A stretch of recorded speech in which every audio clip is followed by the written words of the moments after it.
어제 이어서 부가가치세를 마무리 지어볼게요.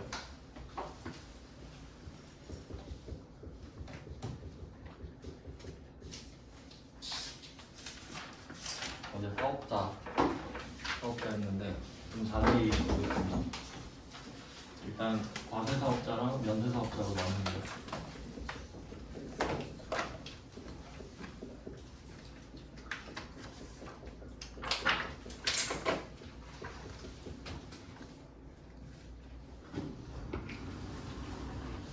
부가가치세에서는 납세자가 사업자인데요.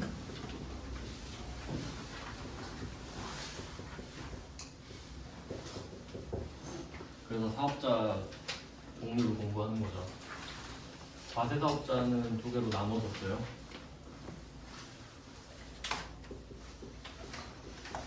일반과세자, 간이과세자. 근데 그 기준은 일반과세자입니다. 일반과세자가 원칙이에요. 일반적으로 과세를 하니까 일반적으로 세금을 내는 겁니다. 부가가치세는 소비자한테 돈을 걷어서 내는 세금이기 때문에 일반과세자는 소비자한테 걷은 세금을 다 내는 거죠. 걷어서 내고. 근데 간이과세자 같은 경우는 일반과세자랑 똑같이 걷어요. 정해진 부가가치세가 있기 때문에. 근데 걷은 걸 다 내지는 않습니다. 또 간이과세자는 두 개로 나눠졌는데 뭐 어제 기준은 설명드렸으니까 금액만 쓰겠습니다. 8천만 원 미만.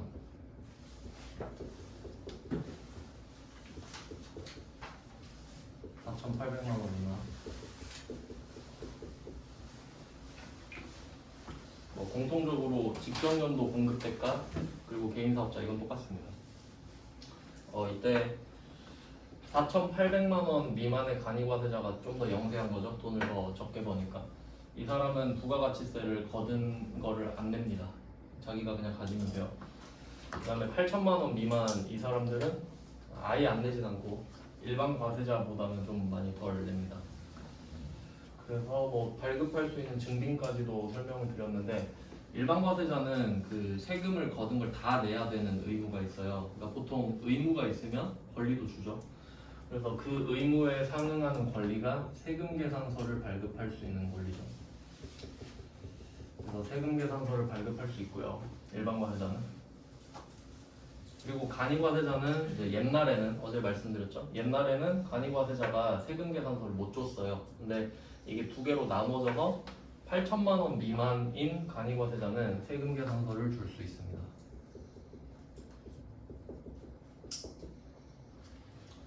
그리고 4,800만 원 미만의 간이과세자는 그 부가가치세를 아예 안 낸다 그랬잖아요. 걷었는데 하나도 안 내. 그럼 의무가 없는 거니까 권리도 안 줘요.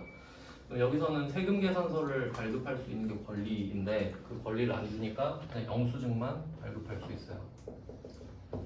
이렇게 됐고요. 그 다음에 면세사업자는 계산서 발급하고 일단 증빙이랑 정리는 이렇게 됐습니다.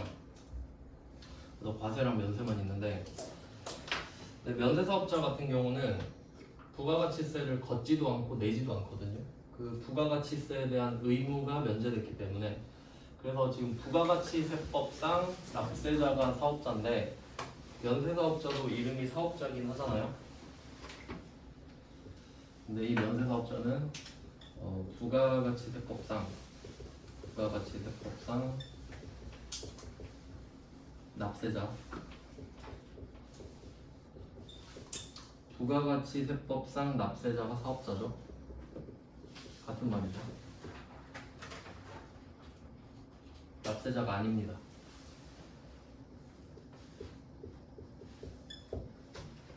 되게 중요하거든요 이게. 면세사업자는 이름은 사업자인데 그 실제로 부가가치세법에서 국세청이 원하는 사업자는 아닌 거죠. 사업자는 세금을 내야 되는데 세금을 안 내니까. 그래서 이름만 사업자예요. 면세 이렇게 부를 수는 없으니까. 근데 이거 좀 중요한 포인트고요. 그러니까 이 면세사업자는 의무가 없다는 겁니다. 의무가 없으니까 권리도 없을 거예요. 일단 이렇게 해놓고 나중에 그 근거를 볼게요. 그리고 그 부가가치세 특징할 때 내수 버전이랑 외수 버전을 따로 봤단 말이에요. 그 외수 버전 수출할 때는 소비지국 과세 원칙이었기 때문에 수입국에서 과세를 해요. 그래서 수출국은 0%의 세율을 적용했죠. 그러면 이때 과세 사업자에서 이 과세도 중요한데 세금을 부과한다는데 이 과세는 두 개 있어요. 10%랑 0% 두 개 있습니다. 그러니까 똑같은 과세 사업자가 예를 들어볼게요. 뭐 10,000원짜리 물건을 판다고 할게요. 10,000원짜리 물건. 공급가액이에요. 공급가액 10,000원. 10,000원짜리 물건을 팝니다. 그럼 이걸 국내에 팔면 여기에 부가가치세가 1,000원이 붙어요. 10%니까. 그럼 국내에서는 10,000원짜리 물건을 11,000원에 팔면 됩니다. 1,000원 걷어서 세무서에 납부하면 돼요. 근데 똑같은 이 10,000원짜리 물건을 수출하는 거예요. 그럼 공급가액 10,000원인 건 똑같죠? 그럼 10,000원에 팔면 됩니다. 같은 물건. 그럼 같은 사람이 같은 물건 팔았죠? 국내에 팔면 10%, 수출하면 0%잖아요. 그러니까 과세라고 하면 10%만 말하는 게 아니라 0%도 말을 하는 거예요. 그래서 이게 0%랑 면세랑 좀 헷갈리는 경우가 많단 말이죠. 어제 말씀드렸지만 면세는 없는 거고요. 영세는 0이 있는 겁니다. 그 정도 차이가 있고 일단 뭐 대충 구조는 이렇게 되고요. 그래서 그 0%가 적용되려면 과세 사업자여야 된다는 겁니다. 그러니까 면세 사업자는 0% 적용 받을 수 없어요. 면제된 사람한테 0을 주는 거잖아요. 그러면 그래서 이 면세 사업자는 수출을 할 때 0% 적용이 아니라 그냥 그대로 면세입니다. 원래 면세였으니까. 그런 걸 내지는 않는데 그냥 그렇습니다. 그래서 이때 제가 파란색 글씨로 증빙을 썼는데 각각 사업자가 줄 수 있는 증빙들인데요. 그 다음에 여기 공통적으로 들어가는 증빙이 또 있잖아요. 어제 말씀드렸는데 카드 전표나 카드 전표, 현금 영수증,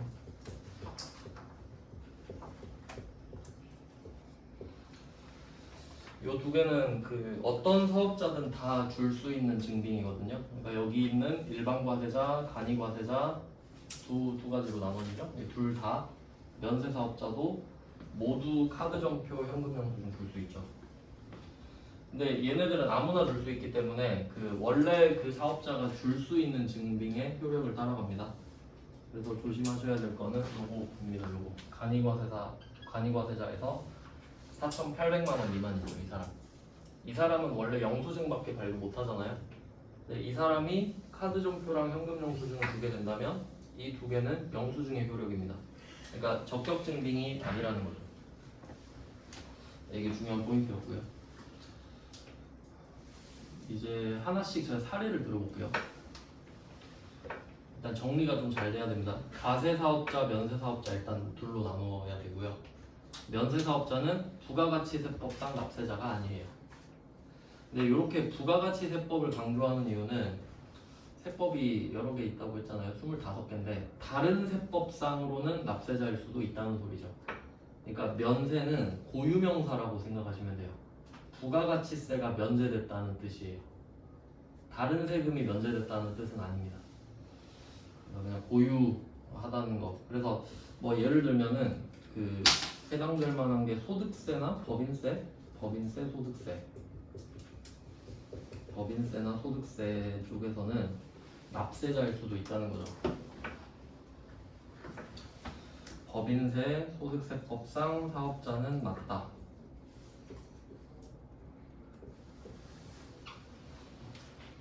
뭐 이렇게 되는 말이거든요. 그러니까 부가가치세만 안 낸다 이 말이죠. 면세 사업자는.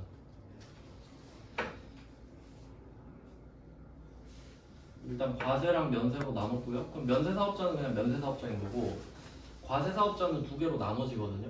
근데 이때 그 우리가 그 컨셉 자체가 법인이거든요. 제조업을 영위하는 법인이에요. 그럼 법인은 무조건 일반 과세자라고 했죠. 그래서 우리는 일반 과세자거든요. 그래서 과세 사업자에서 일반 과세자로 10%, 0% 이렇게 볼 거거든요. 그러니까 세 개 비교할 거예요. 일반 과세자 10%, 일반 과세자 0%, 연쇄사업자 3개 비교를 해볼게요.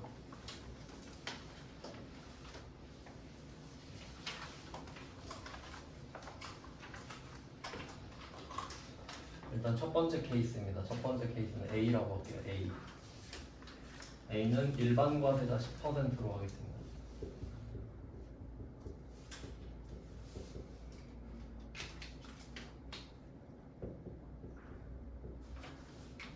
물건을 사고 팔아볼게요. 800원짜리 사고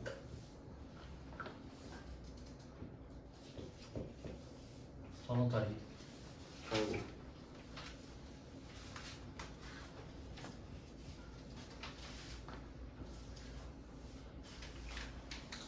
자, 이렇게 되는데 그러면 이 위쪽이랑 아래쪽을 구분해서 봐야 되거든요. 위쪽에 800원이랑 1000원은 이때 800원은 매입액이고요. 매입액 1000원은 매출액 이렇게 되고 80원은 매입세액입니다. 100원은 매출세액이고요. 그럼 부가가치세부터 한번 정리해 볼게요. 일단 이 A는 그 상대방이 누군지는 모르지만 과세사업자인가 봐요. 그럼 800원짜리 물건을 880원에 사야 됩니다. 80원을 냈어요. 그럼 이때 A가 적격증빙을 받았고 뭐 별다른 사유가 없다면 80원을 돌려받을 수 있거든요. 그리고 1000원에 팔았어요. 그 100원을 걷었겠죠? 그럼 100원은 내야 되고 80원은 받아야 돼요. 그럼 세무서 가서 나 100원 내고 80원 내야 된다. 20원만 내면 되죠? 하고 20원만 납부하면 끝나요. 납부 20원. 그럼 A는 여기에 대해서 손해를 안 봐요. 100원을 걷었고 80원은 내가 갖고 20원 남은 거 주면 되니까. 이게 일반 과세자입니다. 일반적으로 세금을 거둔 만큼 낸다는 소리죠. 낸 만큼 돌려받고. 그 다음에 B예요. B는 역시 일반 과세자인데 0%입니다.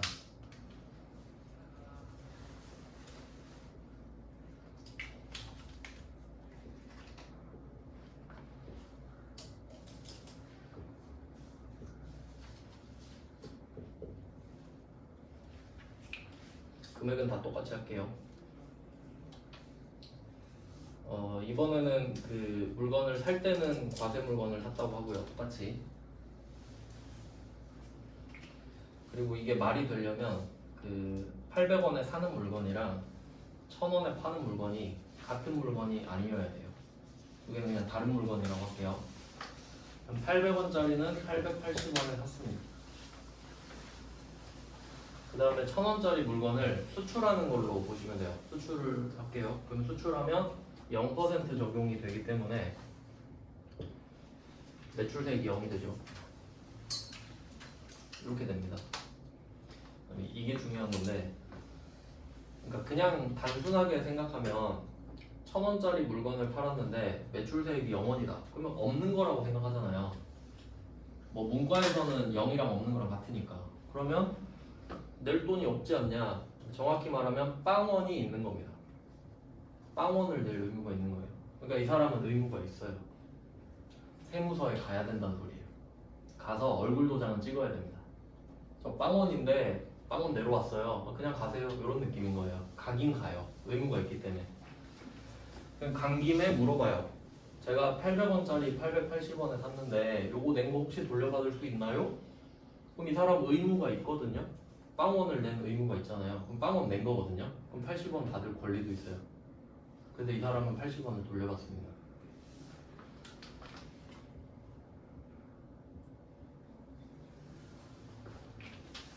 환급 받으러 가요. 환급 받으러. 매출세액이 없으니까. 그러면 A는 내러 가고 B는 받으러 가거든요. 근데 사실 똑같아요. A랑 B랑. B는 안 걷었으니까 안 내는 거죠. 둘 다 손해 안 봤죠 지금? 네, 그래서 B가 좋아 보이긴 하는데 결과적으로는 똑같습니다. 그걸 좀 아셔야 돼요. 둘 다 손해를 안 봤기 때문이죠. 그리고 여기서 한번 좀 비교를 하면은 부가가치세 쪽은 둘 다 손해를 안 봤어요. 이득도 안 보고. 그 다음에 위쪽에 있죠. 검은색 글씨. 요걸 이제 볼게요. 그러니까 빨간색으로는 둘 다 손해 안 봤잖아요. 이득도 없고. 근데 이제 검은색 글씨로 가면은 A는 1,000원을 받았고 800원을 썼습니다. 200원을 벌었던 소리죠. 그러면 이 200원에 대한 200원 수득이거든요. 수득. 벌어들인 돈이요. 여기에 대해서 법인세나 소득세를 내겠죠.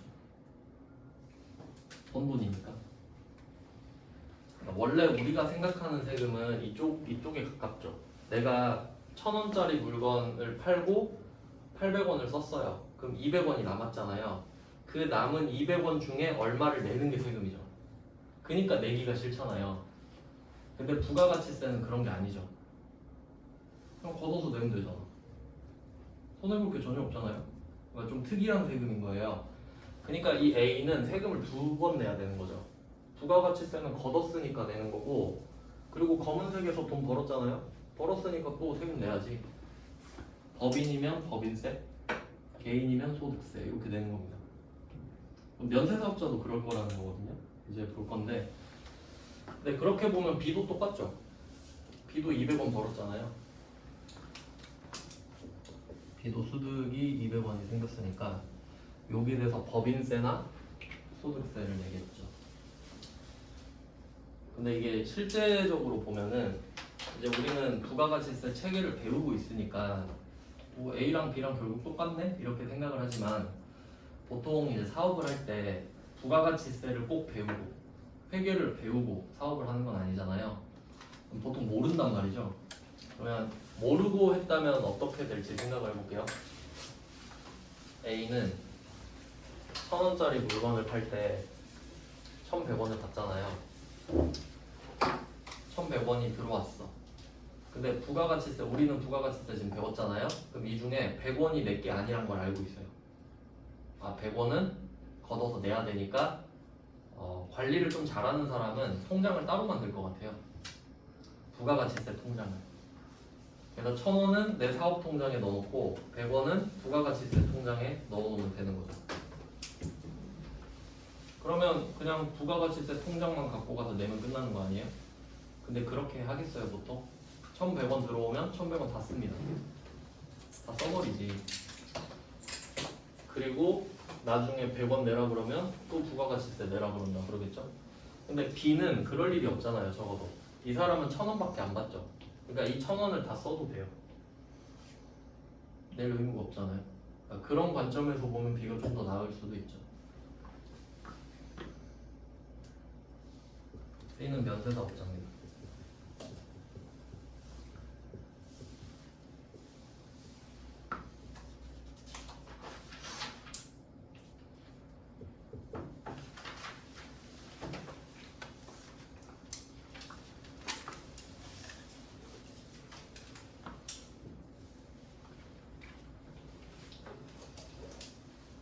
면세사업자도 똑같아요. C로 넣었고 800원, 1,000원으로 넣었습니다.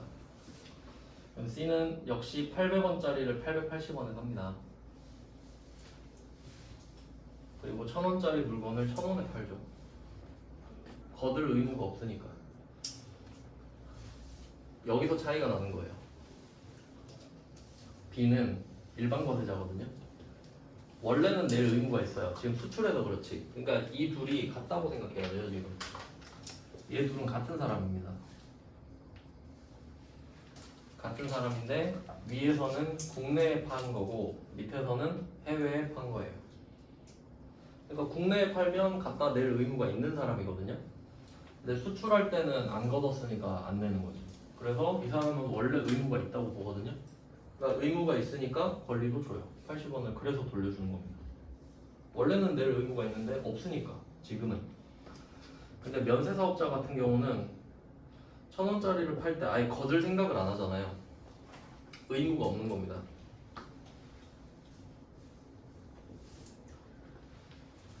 의무가 없으니까 그럼 이때 C도 사업자고요. 800원짜리를 880원에 샀단 말이에요. 그럼 이때 이 80원을 돌려받을 수 있는 건 권리거든요. 권리도 없죠. 의무가 없으니까 국세청이 손해보는 장사를 하진 않겠죠. 그래서 이때 이 면세사업자는 매출세액이 없기 때문에 매입세액 낸 것도 못 돌려받거든요. 결론은 면세사업자는 그냥 세무서에 안 갑니다. 아예 안 가죠. 그럼 낼 돈이 없잖아요. 받을 돈도 없죠. 세무서에 가질 않으니까. 그러니까 내러 가질 않으니까 받을 수도 없는 거지. 가질 않으니까. 그래서 이 면세사업자는 한마디로 이렇게 요약을 할 수 있는데, 면세사업자는 비사업자로 요약을 할 수 있겠죠. 비사업자. 아까 뭐 한번 말씀도 드렸죠. 부가가치세법상 사업자가 아니라고. 그럼 사업자가 아닌 상태를 비사업자라고 하면 되잖아요. 비사업자. 그러면 비사업자라고 하면은 소비자랑 똑같아요. 소비자도 사업자 아니죠? 여러분이 당근마켓에다가 1,000원짜리 물건을 하나 팔았다고 생각해 보세요. 그럼 1,000원짜리 물건 팔 때 부가가치세 안 걷죠? 안 내니까요. 안 내니까 안 걷지? 그럼 똑같죠? 팔 때. 그리고 그 판 돈으로 1,000원 받았어요. 지금 팔아가지고. 근데 음료수 하나 사 먹어요. 880원에. 부가가치세 찍힌 거 보이죠? 800원, 80원. 근데 이거 혹시 받을 생각 해보신 적 있어요? 그럼 80원 내는 것다 하고 끝이죠? 면세사업자도 똑같아요. 그러니까 면세사업자는 비사업자잖아요. 그러니까 소비자랑 똑같아요. 그러니까 사업을 하고 있긴 한데 부가가치세법에서는 개차반이에요. 아예 개무시당해요. 넌 의무가 없지 않냐? 권리도 안 주겠다. 이렇게 되는 겁니다. 그럼 이때 면세사업자, 이게 그 보통 이렇게 좀 헷갈리는 것 같은데, 그 과세 면세랑 영리 비영리, 요거 키워드를 한번 볼게요. 일단 과세 면세는 여기서 면세라는 말이 있기 때문에 부가가치세 안에 있다는 걸 알 수 있는데, 과세 면세는 그냥 부가가치세가 있냐 없냐죠? 부가가치세가 있냐 없냐 얘기야. 과세 면세는. 근데 영리 비영리는 뭐 비영리 기부 이런 거 들어보셨죠? 비영리 단체. 영리는 이윤을 추구하는 거예요. 비영리는 이윤을 추구하지 않는 거거든요. 근데 뭔가 면세랑 비영리랑 좀 헷갈리는 경우가 있는 것 같은데 전혀 상관없습니다. 그러니까 여기서는 다 영리예요. 물론 비영리여도 상관은 없는데 부가가치세는 그냥 거두면 내야 되거든요. 예를 한번 들어볼게요. 그리고 CJ 대한통운이랑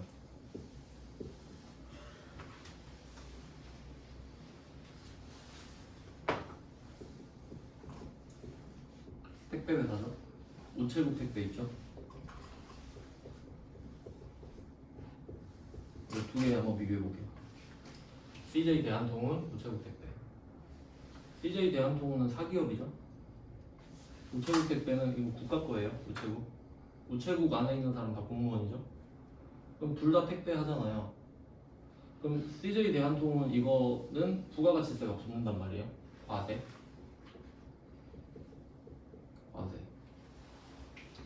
사기업이니까. 근데 우체국은 국가 거거든요. 그럼 국가는 우리한테 뭐 봉사하고 좀 그래야 되는 거잖아요. 원래 형식상 그런 거잖아요. 근데 우체국 택배가 만약에 면세를 선언했다고 해봐요. 그럼 CJ 대한통운한테 욕을 뒤지게 먹을 거예요. 약간 갑질하는 거잖아요. 자기는 부가세를 걷어서 해야 돼서 더 비싸잖아요, 택배비가. 근데 얘는 안 걷는다 그래버리면 안 되죠? 그러니까 우체국 택배도 어쩔 수 없이 과세를 해야 돼요. 형평성 때문에. 그래야 둘이 공평하게 경쟁을 할 수 있잖아요. 그래서 과세가 됐는데, 근데 우체국 택배는 비영리예요. 돈 벌려고 지금 하는 게 아니에요. 근데 얘는 영리죠? 그럼 영리 비영리인데 둘 다 과세죠? 상관없다는 거예요. 걷었으면 돼요. 심지어 국가기관인데도 걷었으면 돼요. 걷었기 때문이지. 그래서 뭐 영리 비영리는 아예 상관이 없습니다. 그러니까 과세라는 게 중요한 거예요. 참고하시면 되고요.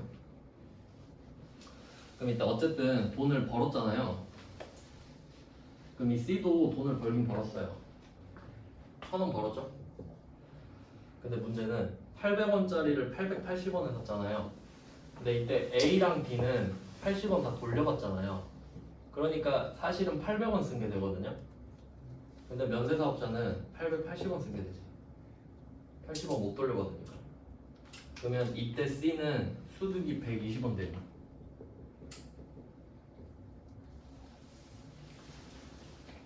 맞죠? 80원 못 돌려받았으니까 이 사람은 1,000원 벌고 880원 쓴 거 아닙니까? 그럼 120원 벌었잖아요. 그럼 여러분이 C라고 한번 생각해봐요. A랑 B는 지금 200원을 벌고 있잖아요. 근데 C는 120원 벌죠. 그럼 그냥 여러분 같으면 아 어쩔 수 없지 이러고 살 것 같아요. 바보가 아니면 이렇게 생각을 하죠. 내가 880원짜리를 샀는데 쟤네들은 다 돌려받는데 난 못 돌려받네? 그럼 난 1,000원짜리 물건을 1,080원에 팔아야겠다 라고 생각하지 당연히. 바보가 아니면요. 얘도 영리라니까 돈 벌려고 하기 때문에 그럼 가격이 오르겠죠?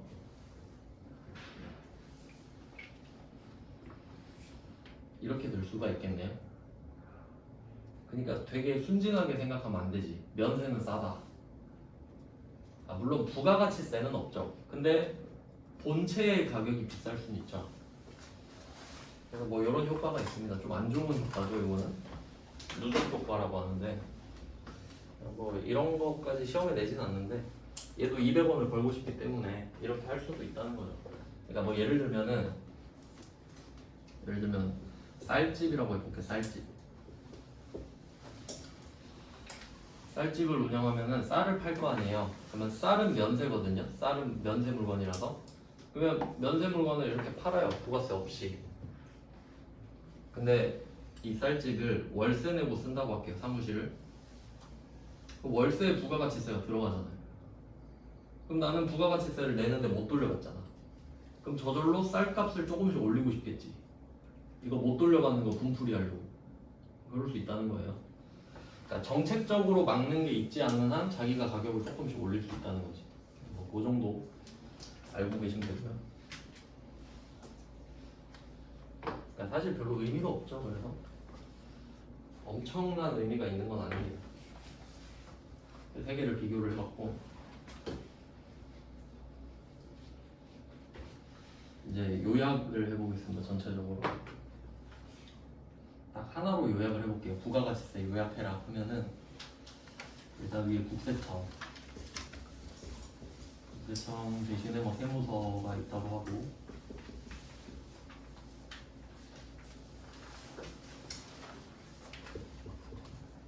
A, B가 있다고 합시다. A, B. A는 도매업자,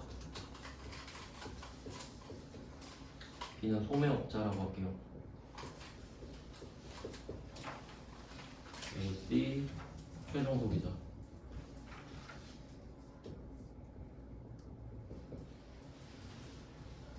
이렇게 마름모 모양으로 그렸습니다.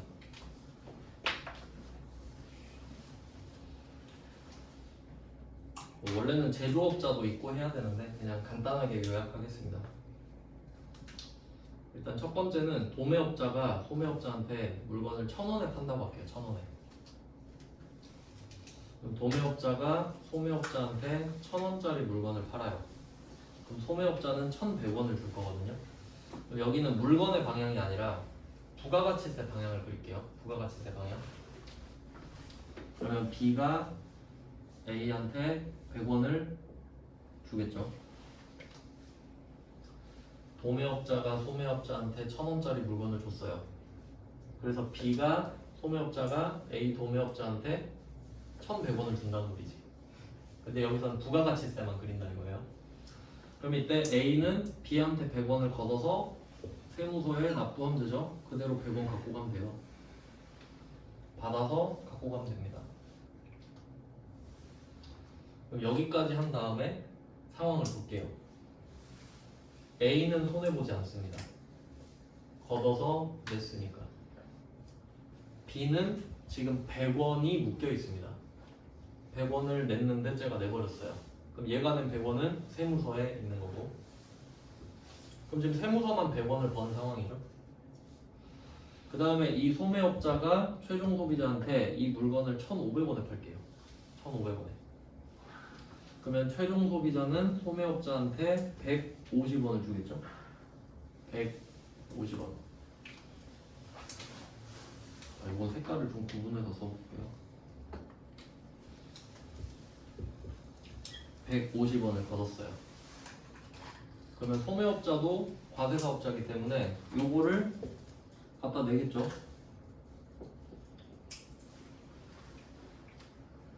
이렇게 됩니다. 그러면 A도 사업자고 B도 사업자잖아요. 그러니까 거둔 만큼 내면 돼요. 걷고 내고 걷고 내고. 자, 근데 이때 B가 가서 할 말이 있겠죠. 내가 150원을 걷었으니까 내는데 나 이거 살 때 100원 낸 적 있는데 그것도 좀 주시죠? 이렇게 되죠? 그럼 이때 100원을 주겠죠? 그래서 이때 이 100원은 돌아옵니다, 주인한테. 물론 실제로 100원을 주는 게 아니라 B가 세무서에 50원을 내는 형태가 되겠죠. 근데 이렇게 써야 이해하기가 쉽거든요. 그럼 그냥 걷었으니까 내고 걷었으니까 내고 돌려받고. 그럼 실제로 B는 50원 내죠. 150원 걷어서 100원 자기 먹고 50원 내면 되니까. 그럼 이때 A랑 B 둘 다 손해 안 봤습니다. A랑 B 둘 다 쌤쌤입니다. 그럼 이제 최종 결과물은 C만 150원을 부담했죠. 150원 부담. 결과 이 사람은 150원 부담.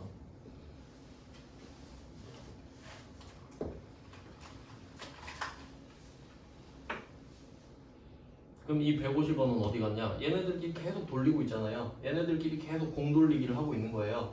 그러니까 이쪽으로 들어오면 돌리다가 세무서로 들어가는 거죠, 결국. 네, 그래서 세무서가 이 150원을 얻게 되죠. 100원은 B한테 돌아갔잖아요, 다시. 그럼 국세청 입장에서 100원은 거둔 게 아니죠. 받았지만 돌려줬으니까. 근데 150원 받은 거 얘가 냉셈 아니에요? 그럼 150원 벌었지. 딱 결과만 보면 이렇게 된다는 거죠. 그러니까 국세청은 150원 플러스 최종 소비자는 150원 마이너스. 결론은 돈이 이렇게 가는데 최종 소비자한테 야 너 갖고 와 이럴 수 없으니까 구조적으로 얘네들한테 돌려서 오게끔 한다는 거예요. 자, 결론은 뭐냐면 부가가치세는 사업자가 손해 안 보는 세금입니다. 되게 특이한 세금이죠. 근데 이걸 모르면 그 부가가치세 내기 싫어하죠. 실제로 부가가치세가 이제 이렇게 알고 나면 안 낼 이유가 없잖아요. 남의 돈을 걷어서 내는 거니까. 근데 부가가치세 그 조세 반발률이 꽤 높아요. 내기 싫어해요. 모르니까 그래요. 들어온 돈 왜 빼가냐 이거지. 그러니까 부가가치세는 전혀 손해보는 게 아니잖아요. 그러니까 보통 이런 식이야. 아, 소득세 낸 지 얼마 됐다고 또 부가가치세 내라 그런다고. 약간 이런 식인 거지. 뭐 그럴 수도 있죠, 모르면. 부가가치세 정리하면 이렇게 되고, 부가가치세랑 그 소득에 관련된 세금 있죠. 법인세, 소득세가 따로 있다고 보셔야 돼요. 그리고 정리를 한번 해보면,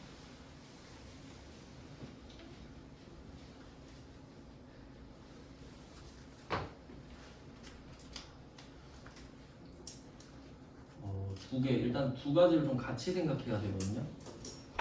일단 제일 근본적인 세금은 법인세랑 소득세고요.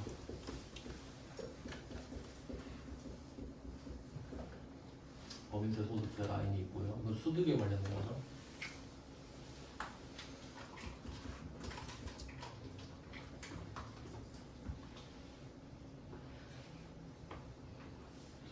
그다음에 오른쪽은 소비. 소비는 부가가치세. 이렇게 볼게요. 그럼 일단 법인세, 소득세 같은 경우는 법인이면 법인세 내고 개인이면 소득세 낸다. 이렇게 돼요. 이건 그냥 법인이냐 개인이냐에 따른 거예요. 세금은 내야 돼. 그 다음에 부가가치세로 넘어가면 과세, 면세 이렇게 있는 거죠. 그리고 이 안에 0% 세율 있죠. 영세율. 영세율은 따로 있는 게 아니라 과세 안에 포함되어 있는 겁니다. 여기서 과세가 10%랑 0%를 각각 말하는 거니까 이렇게 되거든요. 표를 이렇게 그려가지고 어떻게 봐야 되냐면 우리는 제조업 법인이거든요. 제조업 법인. 그러면 법인이니까 번 돈에 대해서는 법인세를 내요. 우리 법인이니까. 그리고 제조업은 과세 사업이거든요. 그러면 부가가치세 과세 되죠. 그럼 우리는 부가가치세 내야 되고요. 낸 거 돌려받고요. 그리고 번 돈에 대해서는 법인세 내요. 그래서 요거를 여기에 대입하면 되는 거죠. A에. 그럼 100원은 걷었으니까 내고 80원은 냈으니까 돌려받고 이게 부가가치세죠? 과세 사업장. 그 다음에 1000원 벌고 800원 썼죠? 그럼 200원 남았잖아요. 이 200원에 대해서는 법인세를 낸다 이거지. 이렇게 돼요. 그러니까 기본적으로 두 개는 깔고 가는 거예요. 근데 우리가 면세 사업자라면 부가가치세 이야기는 안 하겠지. 근데 우리가 개인 사업자라면 번 돈에 대해서는 소득세를 내겠죠. 뭐 그런 식이라는 거지. 그래서 조합을 좀 찾아볼 수 있어야겠고요. 그래서 지금은 부가가치세법만 하고 있긴 한데 요 정도 법인세, 소득세랑 그 구조 정도는 어떻게 좀 엇갈리는지 정도는 알아두시면 좀 좋습니다. 네, 뭐 부가가치세는 이 정도 개괄하고요. 구조 지금 약간 메커니즘에 대한 설명을 드렸고 실제로 우리가 문제 풀 때 필요한 게 뭐가 있냐면 이건 그냥 교양으로서 알면 좋겠다 해서 알려드린 거고 근데 요즘 문제가 좀 어렵게 나오니까 실제로 그 부가가치세 구조를 이해해야 문제를 푸는 경우가 많아요. 옛날에 외우면 풀 수 있었는데 꼭 알아야 되는 게 그 어제 설명드렸던 그 공급가액의 부가가치세 더하면 공급대가다. 네, 요거는 반드시 알아야 되고요. 이거 모르면 문제 못 풀어요. 일단 이거는 하나 반드시 알고 계셔야 되고 그다음 두 번째는 과세 기간 정도까지만 설명을 할게요.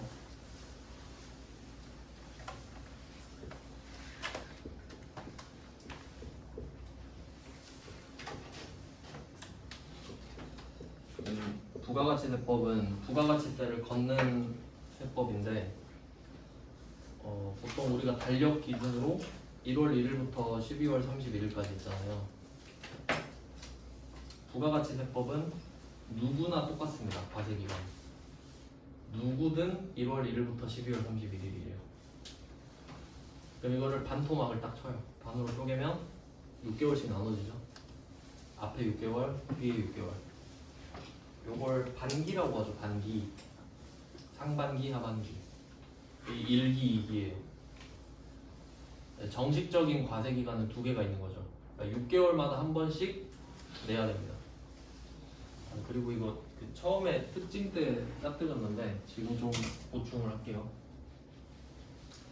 이게 그 세금 낼 때요. 세금을 낼 때 두 가지 패턴이 있는데 그 고지 납부가 있고 신고 납부가 있어요. 고지 납부는 고지 징수랑 같은 말일 텐데 원래는 고지 징수라고 하는데 결국 뭐 같은 말이긴 해요. 그러니까 세금마다 성격이 다 다른데 아마 여러분이 알고 있는 세금은 보통 고지서가 날라오는 세금? 그 중에 가장 대표적인 게 자동차세죠. 자동차세는 그냥 때 되면 날라옵니다. 왜냐면 그 왜 자동차세는 고지를 해주냐면 우리가 차를 살 때 등록하잖아요. 그럼 알겠지. 나 차 살 때 신고했잖아요. 나 이 차 샀다.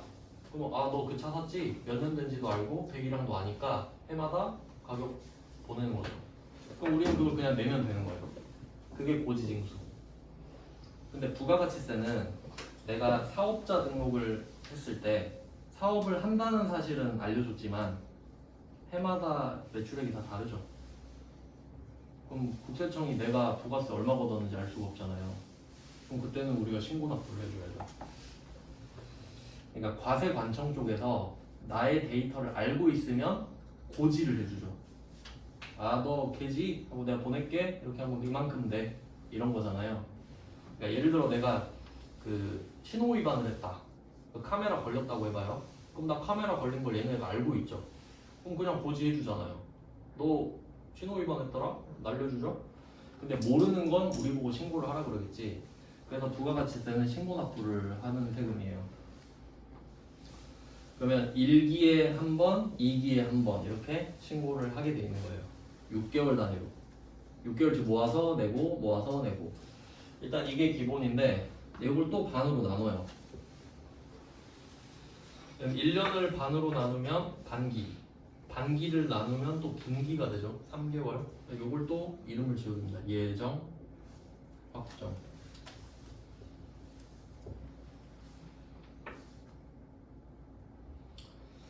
그러면 1기 예정은 1월부터 3월입니다. 3개월이 돼요.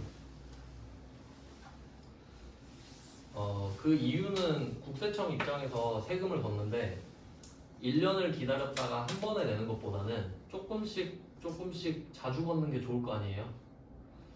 그래서 1기 예정 때 한 번 내라 이러고 그 다음에 1기 확정 때도 또 한 번 걷거든요. 근데 여기서 포인트는 예정은 3개월이 맞는데 확정은 6개월입니다. 1기를 확정 짓는 거기 때문에.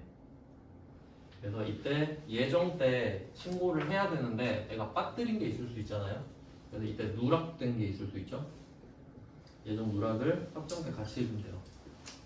그냥 확정 짓는 거니까. 그래서 공식적으로는 확정 기간은 6개월입니다. 근데 사실 6개월이라고 해도 예정 때 걸 이미 신고를 했잖아요. 다시 구하진 않겠지. 그냥 예정 때 거는 그냥 더해서 그냥 하면 되는 거죠. 그 다음에 뭐 2기도 마찬가지입니다. 예정, 확정 이렇게 되고요. 그러면 기간은 이렇게 3개월씩이 있다고 보면 돼요. 그리고 뭐 그렇게 중요한 내용은 아닌데 법인은 4번 신고해야 됩니다. 예정, 확정, 예정, 확정. 법인은 돈 벌려고 작정했기 때문에 그냥 시킵니다. 근데 개인 사업자 있잖아요. 개인 사업자는 예정 때는 고지해줘요. 그냥 날려줍니다. 작년 기준 거로 그냥 대충 보내요. 뭐 그런 게 있고요. 그냥 참고하시고. 그리고 간이과세자는 1년을 싸잡아서 그냥 한 번만 신고하고 뭐 그런 게 있어요. 이렇게 하고 그 다음에 그 기간만 알려드리고 좀 쉴게요. 그러면 1기 예정, 우린 법인이니까 4번 신고해야 되거든요. 그러면 1월부터 3월까지 부가세 모은 거 있죠. 그거를 다음 달, 그러니까 1월부터 3월 거까지 모았으니까 그 다음 달이면 4월이죠. 1기 예정 거는 4월 1일부터 4월 25일 주거든요. 25일까지 신고 납부하면 돼요. 1, 2, 3개월 동안 모은 거. 그 다음에 확정은 4, 5, 6이죠. 근데 정확하게 말하면 6개월입니다. 그러면 4, 5, 6이 끝나고 다음 달이면 7월이 되잖아요. 그래서 7월 1일부터 7월 25일이 되고 이런 패턴으로 가요. 그러면 2기 예정은 7, 8, 9겠죠. 7, 8, 9는 다음 달 10월 1일이니까 10월 1일, 10월 25일. 확정은 7, 8, 9, 10, 11, 12. 얘는 다음 연도 1월 1일로 넘어가요.